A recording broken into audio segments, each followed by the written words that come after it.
Good morning, 819S. Today, it's a warm one. 28 degrees now with a high of 30, 32 or 33 today. So, yeah, it feels comfortable. Actually, the humidity doesn't feel so high. It's not as high as I expected it to be. Hmm. And today, I don't have a fully planned out video, but I was talking to a coworker yesterday, kind of talking about the Tokara Islands and the earthquake and stuff still. Not really deep conversation, just a quick one-off. There was a huge earthquake in Alaska, which is also part of the Ring of Fire. And I think that could be one of the big disasters that's planned for this month, but I still don't think Japan is out of the woods, because I think we're at over 2,000 earthquakes in Tokara Islands. But that's not the main topic. When I mentioned something about the earthquake, my coworker said, actually, I'm not really worried about that so much anymore, but I'm really worried about the anti-foreigner sentiment that's growing in Japan.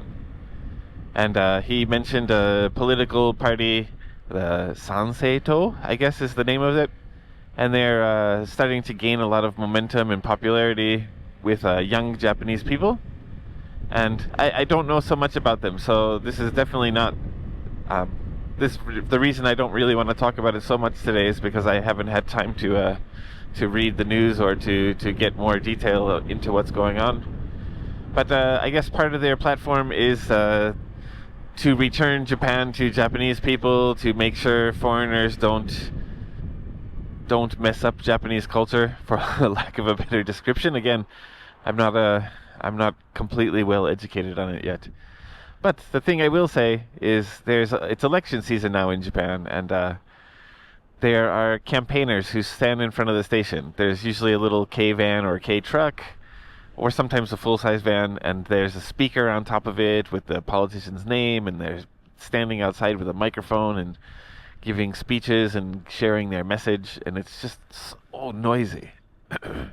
And the people that are helping that politician will be handing out flyers and explaining stuff to the constituents if they have any questions. And the other day I got one that was like a low tax party or something strange like that. The woman's platform was basically to decrease taxes, decrease consumption tax and things like that. And I grabbed the flyer and I brought it back to my office and I was reading it and I was like, oh, okay, I can get behind that. Okay, that one looks cool. Wait, what is that? Wait, what's that?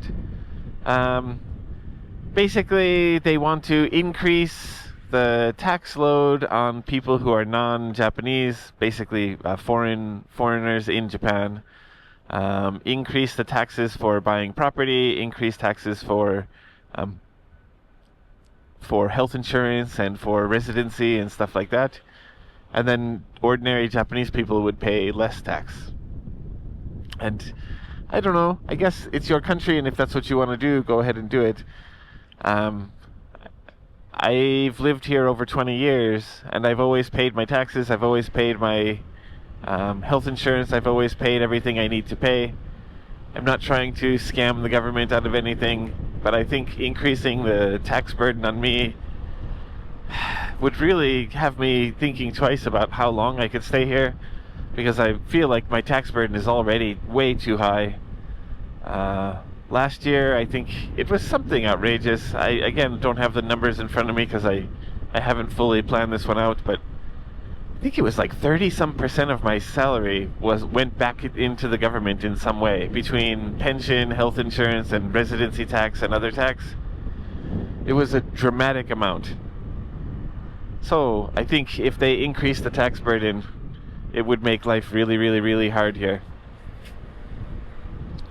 And I think some people don't want foreigners to be able to own property or buy houses. There is one issue that I do think is fair to think about or judge in this respect, and that is very wealthy foreigners coming to Japan and buying up tons and tons and tons of property. There are some people from specific countries that do it more often, so they say. I don't want to get too much into that. It's not the political chat that I want to have, but I do see a problem in America where huge companies are buying up all the houses, and then when people want to go and buy a house, it's unaffordable for them. And I think the same issue is happening in Tokyo. Oh, CRF?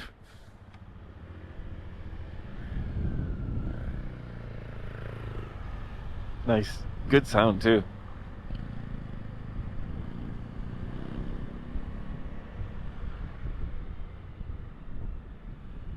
It's happening in Tokyo, too. I think the price of condominiums is double what it used to be. I don't know, again, don't know the exact numbers, but I know that it's becoming more and more and more unaffordable in certain areas. So I can see preventing people from coming in and buying up tons and tons of land unless they're in the real estate business, in which case they're buying and selling. But I can't see foreign people coming here and buying a house for themselves and their family as being a major problem in Japan.